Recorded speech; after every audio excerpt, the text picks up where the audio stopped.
ಎಲ್ರಿಗೂ. ಇವತ್ತು ನವವಿಧ ಭಕ್ತಿ ಬಗ್ಗೆ ಹರಿಕಥೆಯನ್ನ ಮಾಡೋದಕ್ಕೆ ಅಂತ ಹೇಳಿ ಭಾಗವತದಿಂದ ನವವಿಧ ಭಕ್ತಿಯ ಬಗ್ಗೆ ನಾವು ತಿಳಿಯೋಣ.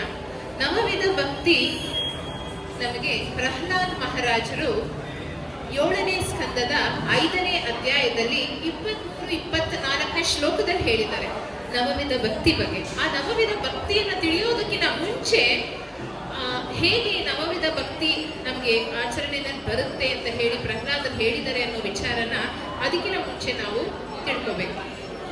ನಮ್ಮ ಸೃಷ್ಟಿಯನ್ನ ಮಾಡಿರೋದು ಬ್ರಹ್ಮದೇವರು. ಆ ಬ್ರಹ್ಮದೇವರು ಮನಸ್ಸಿನಿಂದ ಸನಕಾದಿ ಋಷಿಗಳು ಜನನವಾಗುತ್ತೆ. ಸನಕ, ಸನಂದನ, ಸನಾತನ, ಸನತ್ ಕುಮಾರರು 4 ಋಷಿಗಳ ಜನನವಾಗುತ್ತೆ. ಇವರ ವಿಶೇಷತೆ ಏನು ಅಂದ್ರೆ ಇವರು ಯಾವಾಗಲೂ ಚಿಕ್ಕ ವಯಸ್ಸಿನಾಗೆ ಮಕ್ಕಳ ಸ್ವರೂಪದಲ್ಲೇ ಇರ್ತಾರೆ ಮತ್ತು ಇವರು ಮದುವೆ ಆಗೋದಿಲ್ಲ. ಯಾವಾಗಲೂ ಬ್ರಹ್ಮಚಾರಿಗಳ ರೂಪವನ್ನ ತಾಳ್ತಾರೆ ಮತ್ತು ಇವರಿಗೆ ಭೌತಿಕ ಪ್ರಪಂಚದ ವಿಷಯದಲ್ಲಿ ಆಸಕ್ತಿ ಇರೋದಿಲ್ಲ.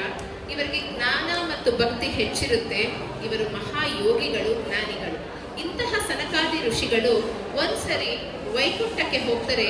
ನಾರಾಯಣನ ದರ್ಶನ ಮಾಡೋದಕ್ಕೋಸ್ಕರ ವೈಕುಂಠಕ್ಕೆ ಹೋಗ್ತಾರೆ. ಆದರೆ ಅಲ್ಲಿರುವ ದ್ವಾರಪಾಲಕರಾದ ಜಯ ವಿಜಯರು ಇವರನ್ನ ಹೊರಗಡೆ ಬಿಡೋದಿಲ್ಲ. ಯಾಕೆ ಅಂತಂದ್ರೆ ಇವರು ಮಕ್ಕಳ ಸ್ವರೂಪದಲ್ಲಿರ್ತಾರೆ, ಹಾಗಾಗಿ ಇವರನ್ನ ಬಿಡೋದಿಲ್ಲ. ಮತ್ತೆ ಅವರಿಗೆ ಅವಮಾನವನ್ನು ಸಹ ಅವರು ಮಾಡ್ತಾರೆ.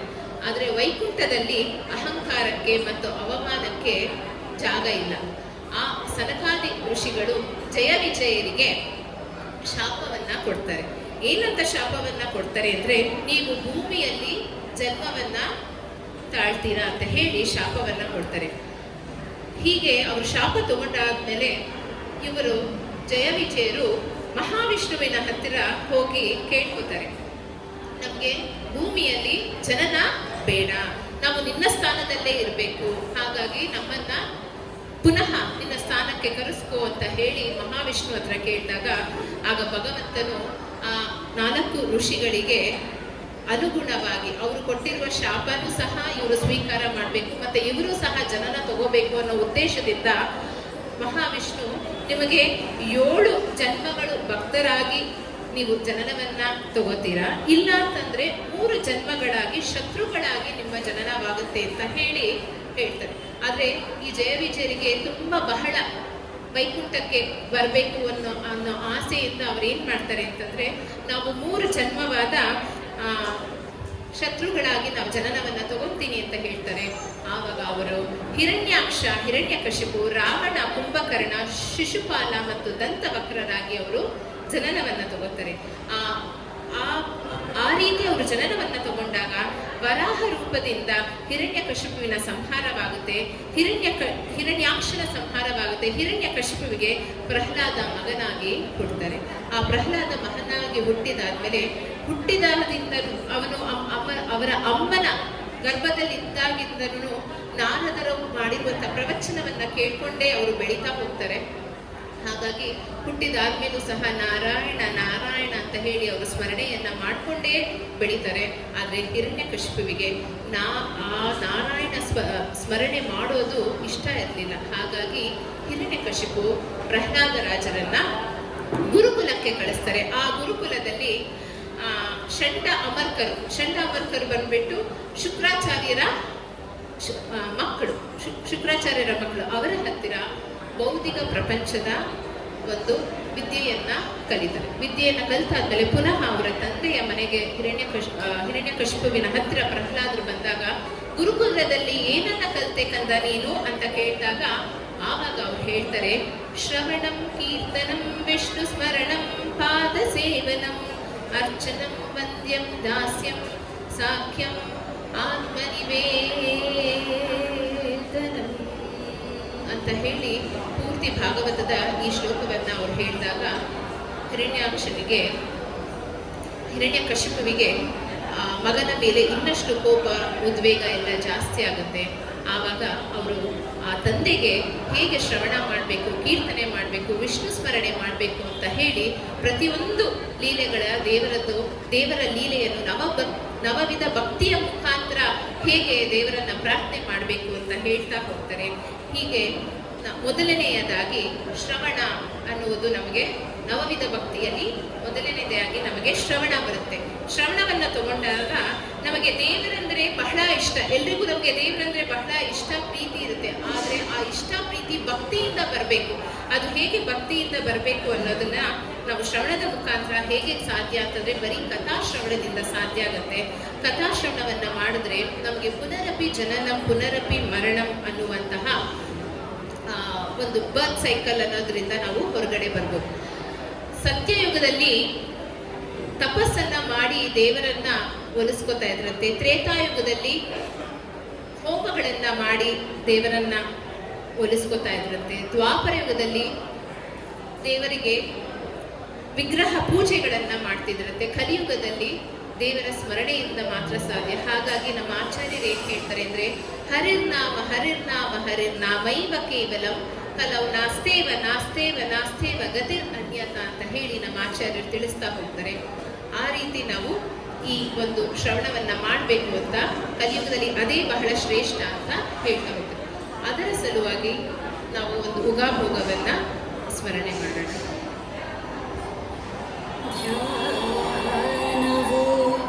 ಕೃತಯುಗದಲ್ಲಿ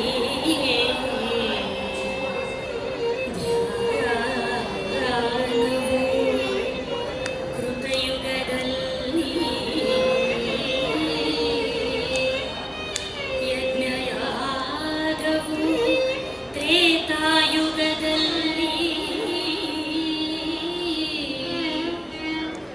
ಯಜ್ಞಯಾಗವು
ನವವಿಧ ಭಕ್ತಿಯನ್ನ ನಾವು ಯಾವುದಕ್ಕೋಸ್ಕರ ಮಾಡ್ಬೇಕು ಅಂತಂದ್ರೆ ಆ ದೇವರ ಸನ್ನಿಧಾನದಲ್ಲಿ ಇದ್ವಂತೆ. ನಾವೆಲ್ಲ ಈ ಭೂಮಿಯಲ್ಲಿ ಬರೋದಕ್ಕಿಂತ ಮುಂಚೆ ದೇವರ ಒಂದು ಲೋಕ, ವೈಕುಂಠ ಲೋಕದಲ್ಲಿ ನಾರಾಯಣ ಇರ್ತಾರೆ, ಗೋಲೋಕ ವೃಂದಾವನದಲ್ಲಿ ಕೃಷ್ಣ ಇರ್ತಾರೆ.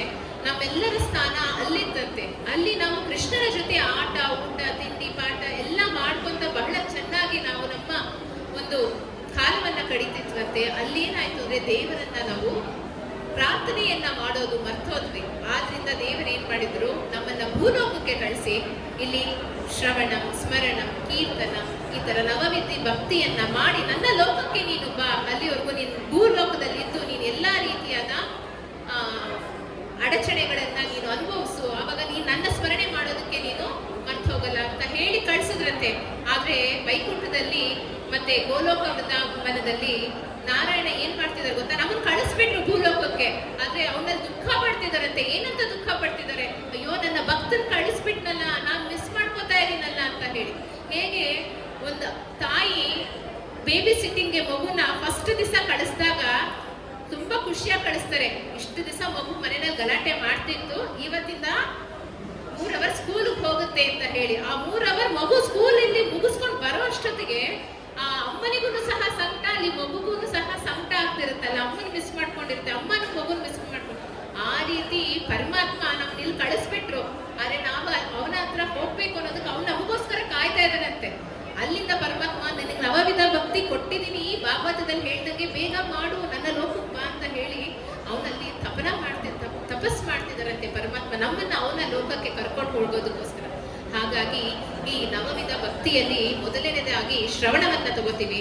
ಶ್ರವಣ ಅಂತಂದ್ರೆ ಪರಮಾತ್ಮನ ಕಥೆಯನ್ನ ನಾವು ಶ್ರವಣ ಮಾಡ್ಬೇಕು. ಹೇಗೆ ಶ್ರವಣ ಮಾಡ್ಬೇಕು ಅಂತ ತಗೊಂಡಾಗ 3 ಬೊಂಬೆಗಳನ್ನ ನಾವು ಜೋಡಿಸ್ತೀವಿ. 3 ಬೊಂಬೆಯನ್ನ ಜೋಡಿಸಿದಾಗ 3 ಬೊಂಬೆಗಳಿಗೂ ಕಿವಿ ಇರುತ್ತೆ. ಒಂದು ಬೊಂಬೆ, ಮೊದಲನೇ ಬೊಂಬೆಗೆ ಆ ಕಿವಿಯಿಂದ ಒಂದು ಕಡ್ಡಿಯನ್ನ ಹಾಕಿದ್ರೆ ಈ ಕಡೆ ಬಂದ್ಬಿಡುತ್ತಂತೆ. 2ನೇ ಬೊಂಬೆಗೆ ಕಿವಿಯಿಂದ ಕಡ್ಡಿ ಹಾಕಿದ್ರೆ ಅಲ್ಲೇ ಮಧ್ಯದಲ್ಲಿ ಸ್ಟಕ್ ಆಗುತ್ತಂತೆ. ಇನ್ನೊಂದು ಬೊಂಬೆಗೆ ಕಿವಿಯಲ್ಲಿ ಕಡ್ಡಿ ಹಾಕಿದ ತಕ್ಷಣ ಹೃದಯಕ್ಕೆ ಹೋಗುತ್ತಂತೆ. ಸೊ ಹಾಗಾಗಿ ನಾವು ಕೇಳುವ ಕಥೆನೂ ಅಷ್ಟೇ, ಇಲ್ಲಿಂದ ಕೇಳಿ ಹೀಗೆ ಬಿಡಬಾರ್ದು, ಮತ್ತೆ ಅರ್ಧಕ್ಕೆ ಹೋಗಿ ನಂಗೇನು ಅರ್ಥ ಆಗಿಲ್ಲ ಹಾಗಾಗಿ ನನ್ನ ಕಥೆಗೆ ಹೋಗಲ್ಲ ಅನ್ಬಾರ್ದು. ಹೃದಯದಲ್ಲಿ ಹೋಗ್ಬೇಕಂತೆ. ಹೃದಯದಲ್ಲಿ ಹೋದಾಗ ಶ್ರೀಮನ್ ನಾರಾಯಣ ನಮ್ಮ ಹೃದಯದಲ್ಲಿ ಇರ್ತಾರೆ. ಅದಕ್ಕೆ ನಾವು ಕೇಳ್ತಿದ್ದಾಗ ಶ್ರೀಮನ್ ನಾರಾಯಣಗೆ ಅನ್ಸುತ್ತೆ, ಓ ನನ್ನ ಭಕ್ತ ಕೇಳಿಸ್ಕೊತಾ ಇದ್ದಾನೆ ನನ್ನ ಕಥೆಗಳು ಅಂತ ಹೇಳಿ ಅವನಿಗೆ ಅರ್ಥ ಆಗಿ ನಮ್ಮ ಹೃದಯದಲ್ಲಿ ಇರುವಂತಹ ಕಾಮ, ಕ್ರೋಧ, ಲೋಭ, ಮದ, ಮಾತ್ಸರ್ಯ, ಮೋಹ ಈ 6 ಅನರ್ಥಗಳನ್ನ ಏನ್ ಮಾಡ್ತಾರೆ, ಎಲ್ಲ ಕ್ಲೀನ್ ಮಾಡ್ತಾರೆ. ಕ್ರಮೇಣ ಕ್ಲೀನ್ ಮಾಡ್ತಾ ಹೋಗ್ತಾರೆ. ಮೊದಲನೇ ಹರಿಕತೆ ಕೇಳಿದ ತಕ್ಷಣ ನಾನು ಉನ್ನತವಾದ ಸ್ಥಾನದಲ್ಲಿದ್ದೀನಿ ಅಂತ ಹೇಳೋದಕ್ಕಾಗಲ್ಲ. ಕ್ರಮೇಣ ಪ್ರತಿ ನಿತ್ಯ, ಪ್ರತಿ ವಾರ, ಪ್ರತಿ ತಿಂಗಳು ಕೇಳ್ತಾ ಕೇಳ್ತಾ ಕೇಳ್ತಾ ಏನಾಗುತ್ತೆ, ನಮ್ಮ ಹೃದಯದಲ್ಲಿರುವ ಎಲ್ಲ ಕಲ್ಮಶಗಳು ಹೋಗುತ್ತೆ. ಪರಮಾತ್ಮನ ಸ್ಥಾನ ಅಲ್ಲಿ ಉಳಿಯುತ್ತೆ. ಪರಮಾತ್ಮನ ಸ್ಥಾನ ಉಳಿದಾಗ ಪರಮಾತ್ಮ ನಮ್ಗೆ ಯಾವಾಗಲೂ ತಥಾಸ್ತು ತಥಾಸ್ತು ಅಂತ ಹೇಳ್ತಾರೆ. ಹಾಗಾಗಿ ಈ ರೀತಿ ನಮಗೆ ಭಾಗವತದಲ್ಲಿ ಹರಿಕಥಾ ಶ್ರವಣವನ್ನೇ ನಾವು ಮಾಡಬೇಕು ಅಂತ ಹೇಳ್ತಾರೆ. ಇದರ ಸಲುವಾಗಿ ಒಂದು ಸಂಕೀರ್ತನೆಯ ಮುಖಾಂತರ ತೋರೋಣ. ಶ್ರವಣ ಮಾಡೋ, ಶ್ರವಣ ಮಾಡೋ, ಹರಿಕಥಾ ಶ್ರವಣ ಮಾಡೋ, ಶ್ರವಣ ಮಾಡೋ,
ಜನ